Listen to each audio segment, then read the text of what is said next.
सभी आंगनबाड़ी वालों को तो ऐसे मोबाइल मिले होंगे, तो मैंने अभी इसको खोला भी नहीं है, सील बंद है बिल्कुल। और ये इसका चार्जर है। तो मैं सभी आंगनबाड़ी वालों को बोलना चाहती हूँ कि इसमें सिम अब मिलने वाला है, और सिम में इसमें जितने भी पोषण ट्रैकर के ऐप होंगे उसी को हम डाउनलोड करेंगे, अन्यथा और कार्यों के लिए यह फ़ोन नहीं है। तो आप लोग ज़रूर इस मोबाइल को यूज़ करने से पहले एक बार ज़रा चेक कर लीजिएगा। अपनी आरडी वगैरह जो भी होता है इसमें बनाना पड़ता है, क्योंकि सबसे पहले उसमें होता है पंजीकरण, और आंगनबाड़ी का जो पूरा डाटा होता है उसमें फिट होता है आधार कार्ड से लेके उसमें पूरा जो हमारा आधार कार्ड लिंक होता है, और मेन होता है जो लाभार्थियों का आधार कार्ड, वो भी उसमें फीड होता है, और उसमें पूरा लिंक वाला आधार कार्ड होता है उसमें मोबाइल।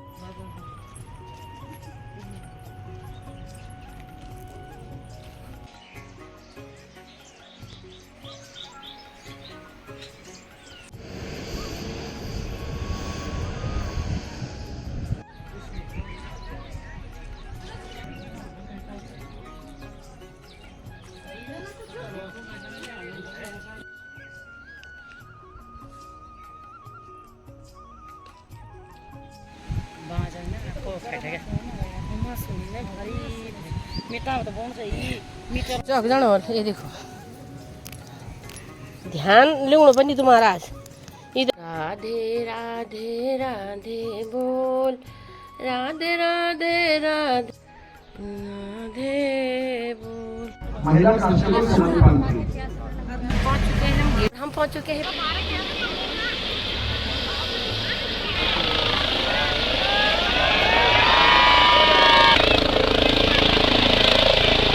राधे राधे, स्वागत है आपका बिमला भट्ट आंगनबाड़ी ब्लॉग में। सुबह के 11 बज चुके हैं और मैं कर रही हूँ अपने ब्लॉग की स्टार्टिंग 11 बजे से। तो आज मैं बताने जा रही हूँ आपको विशेष बात, क्योंकि जो विभाग द्वारा हमें मोबाइल मिले थे, मोबाइल में हमें 3GB और 4GB का बताया जा रहा था। उसको फिर पहले हमें बोला कि ले जाओ, फिर उसके बाद हमें बोला गया कि इसको यूज़ मत करना। और कुछ हमारे जो यूनियन वाले हैं उन्होंने बहुत लड़ाई करी है। 17 तारीख को बहुत बड़ा वहाँ पर रैली हुई थी, उसमें भी बहुत सारे जो मुद्दे थे उनको हमने बोला था। और उसके बाद हमें मोबाइल मिले। मोबाइल को हमने यूज़ तो नहीं किया है, कुछ लड़कियों ने यूज़ खोल दिया था डब्बा, यूज़ तो नहीं किया है लेकिन खोल दिया था। उसके बाद हमने उसको बंद कर दिया है। तो आज हमें यह बताया गया है, ऑफिस द्वारा यह सूचना मिली है कि आप लोगों को कौन सा सिम चाहिए। तो सिम तो हमें बहुत सारे यहाँ पे नेटवर्क होते हैं। तो मेन होता है जियो का। जियो तो यहाँ पे थोड़ा बहुत चलता भी है, लेकिन और नेटवर्क तो बिल्कुल भी नहीं चलते केंद्रों में, क्योंकि यहाँ बर्फ़, पहाड़ों में तो ये होता है बर्फ़बारी, बारिश हुई और 2 दिन तक सिम बिल्कुल बंद हो जाते हैं। तो हमें तो काम करना ही है, अपने फ़ोन में हम चलाते ही हैं, लेकिन हम अपने फ़ोन में ये होता है कि जिस दिन हमारा नेट नहीं चलता उस दिन हम उसको बंद कर देते हैं। लेकिन ये होता है कि ऑफिस की काम या आंगनबाड़ी से संबंधित काम हमें करना पड़ता है। और आप लोगों को मैं बताना चाहती हूँ कि इस माध्यम से कि हमें सिम तो दिए जा रहे हैं, लेकिन यह ध्यान दिया जाए कि हमें काम के प्रति जो इसमें लोड है उस लोड को कम करा जाए। वीडियो के माध्यम से लोग हमारे वीडियो को देखते हैं, लेकिन हम ये चाहते हैं कि काम तो हम करेंगे, काम तो हम कर ही रहे हैं, क्योंकि इसमें हर चीज़ ऑनलाइन हो गया है, हर ऑनलाइन का काम होता है, हर चीज़ इसमें बताई जाती है। मैंने पहले भी बताया इसमें पोषण ट्रैकर के बारे में। जो पोषण ट्रैकर होता है, पोषण ट्रैकर यानी एक ऐप होता है, उस ऐप में आपको हर चीज़ फीड करनी पड़ती है। तो मैं आप लोगों को यह बताना चाहती हूँ कि आजकल क्या हो रहा है कि इस पोषण ट्रैकर के बारे में फ़ायदा भी है और नुकसान भी। फ़ायदा इसलिए है कि सरकार को पूरी डाटा मिल जाता है, पूरा उसमें सर्वे मिल जाता है, उसमें हर प्रकार की चीज़ें मिल जाती हैं। लेकिन जो लाभार्थी होते हैं उसमें जो अननोन कॉल होते हैं, जो कि बिना जानकारी वाले कॉल होते हैं, उनको हमको झेलना पड़ता है। ये गाँव में होती हैं महिलाएं, क्या होता है उनको पूरा उसका डाटा पूछ रहे हैं और उसके बाद पैसा साफ हो जा रहा है। तो ये हमारे क्षेत्र में अभी हुआ नहीं है, क्योंकि हम उनको बार बार सचेत करते हैं आंगनबाड़ी वाले कि आप लोग बिना जानकारी के किसी भी चीज़ को मत बताइए, क्योंकि फ़ोन आते रहते हैं। और सरकार से यह निवेदन है कि जो यह कॉल आ रहे हैं इस कॉल को बिल्कुल उसको ट्रैक किया जाए और उस आदमी को पकड़ा जाए या उस गिरोह को पकड़ा जाए जो इसमें आंगनबाड़ी वालों को भी परेशान किया जा रहा है और लाभार्थियों को भी परेशान किया जा रहा है। क्योंकि सबसे पहले उसमें होता है पंजीकरण, और आंगनबाड़ी का जो पूरा डाटा होता है उसमें फिट होता है आधार कार्ड से लेके उसमें पूरा जो हमारा आधार कार्ड लिंक होता है, और मेन होता है जो लाभार्थियों का आधार कार्ड वो भी उसमें फीड होता है, और उसमें पूरा लिंक वाला आधार कार्ड होता है, उसमें मोबाइल नंबर पूरा रहता है। तो उसमें क्या होता है जो सर्वर उसमें काम करता है वह उस चीज़ को कैप्चर करता होगा, या जो भी होता है जो लोग ऐसे काम करते हैं उस चीज़ को पकड़ते हैं। तो वो जो ऐसे लोग इन चीज़ों को दूसरे का हैक कर लेते हैं फ़ोन को। तो पहले तो पासवर्ड इसमें रहता है, पासवर्ड भी एक दूसरे को हमको बताना पड़ता है, क्योंकि बहुत जगह में काम नहीं होता है तो हमें उसको पकड़ना पड़ता है। तो मेरा जो वीडियो बनाने का बहुत बड़ा मकसद होता है, और बहुत बड़े जो लोग पसंद भी कर रहे हैं वीडियो को, इसमें होती है मेन लाभार्थियों की जानकारी देना। हमें तो हमारे विभाग वाले जानकारी देते हैं, लेकिन आंगनबाड़ी को जो होती है वह गांव के लाभार्थियों को जानकारी देती है। इसमें क्या होता है कि सबसे पहले जैसे हम पोषण ट्रैकर का काम होता है, ये मोबाइल हमें मिल गए हैं, मोबाइल जो हमने मोबाइल का काम भी कर लिया है। अब हमारे लिए बोला गया है कि आपको आपके क्षेत्र में कौन सा नेटवर्क का काम करता है। तो हमारे क्षेत्र में तो जियो भी काम करता है हल्का फुल्का, और तो बिल्कुल नाम में शामिल है। पहले तो बिल्कुल भी काम नहीं करते थे, लेकिन अब जियो हल्का फुल्का काम करता है। हल्का फुल्का मतलब कि नेट बिल्कुल धीमे चलता है, और जहाँ पे पोषण ट्रैकर का काम बार बार होता है तो उसमें तो आप समझ सकते हैं कि कितनी परेशानी होती होगी। तो ये हम लोगों को बहुत परेशानी होती है, आंगनबाड़ी कार्यकर्तियों को बहुत परेशानी होती है। अगर वजन नहीं चढ़ा तो दूसरे दिन नाम आ जाता है, अगर बच्चे उसमें ज़्यादा हाइट हो गई या कम हो गई तो उसमें भी परेशानी होती है। हर चीज़ हमारे लिए इसमें पोषण ट्रैकर में परेशानी होती है। इसलिए हमें सोचते हैं कि इस चीज़ को कम करा जाए, इसका भार कम करा जाए, और जो कि जितना भी डाटा आता होगा, हाँ अगर हमें पूरा रिचार्ज का पैसा पूरा मिलता है, यानी कोई तो क्या है कि अपना पैसा यूज करके उसको हम आज दिन तक तो जितना भी है हमने अपने ही पैसा करा, क्योंकि 2000 रुपये कुछ नहीं होता है। 2000 में कोई रिचार्ज नहीं होता साल भर का, और साल भर में तो आपको पता है अगर हमें रिचार्ज का पैसा लेना तो कम से न्यूनतम 4000 रुपये हमें चाहिए। तो 4000 अगर हमें इसमें डाटा के लिए चाहिए होगा तो हम आराम से काम कर सकते हैं। और जिस दिन बारिश बर्फ़ होती है तो क्यों पहाड़ में तो सबको पता है कि बहुत दूर दराज के क्षेत्र होते हैं, हर जगह बड़ी परेशानी होती है। और मेरे क्षेत्र जो चौथान क्षेत्र है यहाँ तो और भी ज़्यादा परेशानी होती है, क्योंकि यहाँ बर्फ़ बहुत पड़ती है, और 4-5 दिन तो लाइट गोल, अगर लाइट गोल होती है तो ऑटोमेटिक नेटवर्क बंद हो जाते हैं, क्योंकि यहाँ आने का और साधन नहीं है। अब तो खैर जेसीबी के कारण यह रोड सुरक्षित हो जाते हैं, लोग भी सुरक्षित हो जाते हैं, यानी सेफ रहते हैं, आना जाना उनका सही रहता है। लेकिन जो दूर दराज के क्षेत्र है जहाँ नेटवर्क की परेशानी होती है, और पैदल कम से कम 8 किलोमीटर देड़ा जैसी जगह पे या मासो क्षेत्र में बहुत बर्फ़ पड़ती है, तो ऐसी जगह में मतलब आप लोग लगाए कि बहुत ज़्यादा परेशानी होती है, इसलिए नेटवर्क की बहुत परेशानी होती है। तो हम ये चाहते हैं कि हमें सिम के साथ साथ रिचार्ज का पैसा भी पूरा मिले। और आप लोगों से यह निवेदन है कि जो हमारे लाभार्थी हैं, लाभार्थियों को ज़रूर इस चीज़ के बारे में जानकारी हम देना चाहते हैं इस मोबाइल के द्वारा, इस वीडियो के द्वारा, कि आपके लिए जो भी कॉल आता है आप उसको बिल्कुल बिना चेक करे हुए मत बोले और मत खोलिए, क्योंकि इसमें पोस्टर ट्रैकर में जितने सारे हमारे कागज़ होते हैं वो फीड होते हैं, और आप लोगों को पूरा आपका नाम भी बता दे रहे हैं, आपके पति का नाम बता दे रहे हैं, अपने बच्चे की आयु बता दे रहे हैं, आपको इतना पैसा मिल रहा है, आपको इतना पैसा नहीं मिल रहा, उनको पूरी जानकारी, क्योंकि डाटा पूरा फीड हमारे पोस्टर ट्रैकर में होता है। इसलिए लाभार्थियों को यह मैं जानकारी देना चाहती हूँ कि बिना सोचे आप उसको मत खोलिए और मत बोलिए, क्योंकि आपके लिए मैसेज आता है तो वैसे लिंक आते हैं तो आप उसको बिल्कुल टच न करिए। और आंगनबाड़ी को ज़रूर पूछिए कि इसमें मतलब हमें बताया जा रहा है तो ये सत्य है कि नहीं है। जब तक हमारे विभाग वाले हमें ना बोले तब तक आप लोग भी इसको ना खोलें, क्योंकि हम भी कभी कभी पहले हमने भी गलती की। मेरे पास तो न जाने दिन में 25 कॉल आए हुए हैं,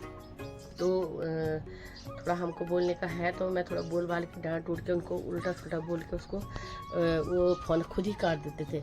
लेकिन गांव में क्या होता है कि कुछ लोगों के पास बटन वाले फ़ोन होते हैं, या किसी के पास मतलब साधारण फ़ोन होते हैं, किसी के पास व्हाट्सएप वाले हैं तो उसे टिक कर देते हैं। तो इसलिए मेरा ही नहीं, हर गांव में होता है, हर जगह होता है, हर क्षेत्र में होता है, क्योंकि गरीबी तो खैर हमारे यहाँ है ही इतनी तो है नहीं, कितनी अमीरी है कि उनके पास सबके पास ऐसा मोबाइल हो। तो कभी कभी ऐसा होता है कि उसको वो सोचते हैं कि इसके पास फ़ोन में ऐसे देखेंगे कि हाँ यहाँ पे नंबर आ रखा है, उसको ओपन कर देंगे। तो वो ओपन करने का कारण क्या है, वो पूछते हैं कि आपका डाटा, फिर वो बोलते हैं कि आपका खाता कहाँ है, आपका OTP बताओ। तो OTP अगर हम उसमें उनको बताते हैं तो OTP से ही पूरा पैसा साफ हो जाता है।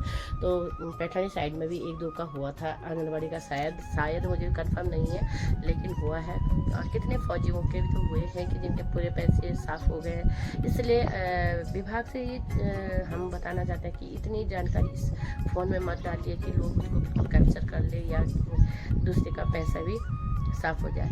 तो अगला आदमी अपनी पूंजी को बना के रखता है और उस पैसे को सरकार द्वारा जो इसमें ऐप होते हैं उसको थोड़ा हमें परेशानी होती है। लेकिन काम करने के लिए हम ये नहीं बोले, अगर हमें मोबाइल रिचार्ज सिम सब मिल रहा है तो हम ज़रूर काम करेंगे। जहाँ जिस दिन एक मैं ये भी सोच रही हूँ कि इसमें ऐसा ऐप बनाया जाए कि जो कि बारिश के दिन या ऐसे दिन भी इसमें काम कर सके या उसको बाद में हो सके।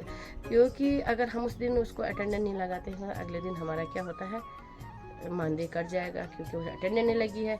और एक और है कि जो सरकार द्वारा जो काम दिए गए हैं उस काम को तो हम इतना करेंगे, लेकिन जो अतिरिक्त काम है उस काम को कम कर दिया जाए। तो यही मैं सरकार से निवेदन करती हूँ। और बहुत अच्छा काम हमारे देश के लिए, बहुत ही डिजिटल जिसको बोला जाता है, ये डिजिटल भारत है और बहुत अच्छे लोगों का इसमें रिजल्ट भी है। लेकिन जब फ़ायदा होता है तो नुकसान भी होता है, क्योंकि मोबाइल एक ऐसी चीज़ है जिसमें कि फ़ायदा भी है और नुकसान भी। अगर उसको ढंग से यूज़ करें तो बहुत अच्छा है, अगर उसको यूज ना करें तो वो बहुत गलत है। तो इसलिए मैं बताना चाहती हूँ आप लोगों को, बिल्कुल आप सतर्क रहिए और एक दूसरे को ज़रूर जानकारी दीजिए।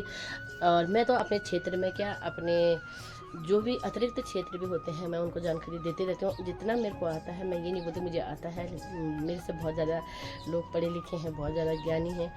लेकिन जहाँ तक हमें ज्ञानी उसको भी नहीं बोलते कि जो पढ़ लिख के बने ज्ञानी, उनको भी बोलते हैं कि जो आदमी, अगर हम खेत में चले गए, मुझे पता नहीं है, मैं पढ़ी लिखी हूँ लेकिन मुझे उतना ज्ञान नहीं है कि खेती कैसे होती है।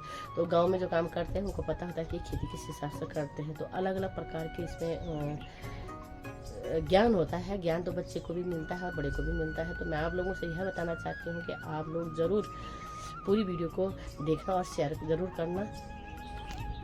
सभी आंगनबाड़ी वालों को तो ऐसे मोबाइल मिले होंगे, तो मैंने अभी इसको खोला भी नहीं है, सील बंद है बिल्कुल।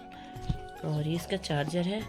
तो मैं सभी आंगनबाड़ी वालों को बोलना चाहती हूँ कि इसमें सिम अब मिलने वाला है और सिम में इसमें जितने भी पोषण ट्रैकर के ऐप होंगे उसी को हम डाउनलोड करेंगे। अन्यथा और कार्यों के लिए यह फ़ोन नहीं है। तो आप लोग ज़रूर इस मोबाइल को यूज़ करने से पहले एक बार ज़रा चेक कर लीजिएगा। अपनी RD वगैरह जो भी होता है इसमें बनाना पड़ता है, तो इसलिए ये आंगनबाड़ी के लिए ही स्पेशल बनाया गया है। तो अपने पर्सनल काम के लिए नहीं है, हम इसको अपने पर्सनल काम में यूज नहीं कर सकते हैं। इसमें पूरी सब कुछ लिखा है। और ये हमारा चार्जर का है, तो हम इसको चार्ज भी कर सकते हैं। और उसके बाद ये मोबाइल कितने दिन चलता है तो सरकार पर निर्भर है और दुकानदार पर निर्भर है। लेकिन फ़िलहाल हमारे लिए यह काम, और हम ये चाहते हैं कि जिस हिसाब से हमें ये फ़ोन मिला है और जिस हिसाब से हमें ये चार्जर मिला है, और उसके बाद हमें अब सिम के लिए बोला जा रहा है। तो सिम जो हमको मिलेगा तो उसकी रेंज किस हिसाब से होती है और उसको भी हम देखेंगे। फिर उसके बाद हम ये चाहते हैं कि हमारे उसमें फ़ोटो जो होती है गैलरी में सेव होती है कि नहीं होती है, उसको भी देखते हैं। क्योंकि आजकल फ़ोन में क्या होता है कि थोड़ा सी हम उस फ़ोटो खींचते हैं और फ़ोटो एकदम बिल्कुल गैलरी भर जाती है। तो देखते हैं किस हिसाब से फ़ोन चलता है। और हमारा सरकार से अभी निवेदन है कि आपने फ़ोन हमें दे दिया है तो उसके बाद सिम भी हमको देने जा रहे हैं, क्योंकि हमारे पास आज लिस्ट आई है। और उसके बाद फिर हमें रिचार्ज का पैसा भी चाहिए, तो इसलिए हमें विभाग का पूरा काम कर सकते हैं। तो ये सैमसंग का ही फ़ोन है, ये देखिए। तो सभी आंगनबाड़ी जितने पूरे उत्तराखंड में होंगे तो सबको यही फ़ोन मिले होंगे। आप लोग ज़रूर उसको एक बार चेक करके दोबारा देखिएगा। मैंने तो अभी इसको सील बंद कर रखा है बिल्कुल, तो मैं इसको खोलूँगी भी नहीं। जिस दिन मेरा सिम आ जाएगा और मेरा इसमें रिचार्ज तो सभी के लिए अनिवार्य होगा जो भी होगा, लेकिन सिम आने वाले हैं तो मेरे को लग रहा है कि आ जाएंगे। क्योंकि मेरे को आज लिस्ट हमारे विभाग द्वारा बोला गया, क्योंकि मैं क्षेत्र में ग्रुप लीडर का काम करती हूँ, इसलिए मेरे को बोला गया है कि इसको लिस्ट बनाइए। और आजकल क्या हो रहा है कि प्रत्येक आंगनबाड़ी वाले को बताया जा रहा है कि उनको लाभ क्या क्या मिल रहा है, तो विभाग द्वारा सब सूचना मिल रही है। तो आप जिसको जो लाभ मिला है वो अपने लाभों को जरूर गिनवाइएगा, क्योंकि सरकार के प्रत्येक नियम को फॉलो करिए, उनको प्रत्येक चीज़ मिलेगी। जो कल की वीडियो थी मेरी बहुत अच्छी थी। तो अगर आपको मेरी वीडियो अच्छी लगी तो लाइक करना, कमेंट करना, शेयर करना, चैनल पर नए हो तो सब्सक्राइब जरूर करना। मिलती हूँ मैं आपको नेक्स्ट ब्लॉग में, तब तक के लिए बाय बाय। क्योंकि मैं अपनी शक्ल नहीं दिखा सकती, मेरी हो रखी है बहुत ज़्यादा तबीयत खराब।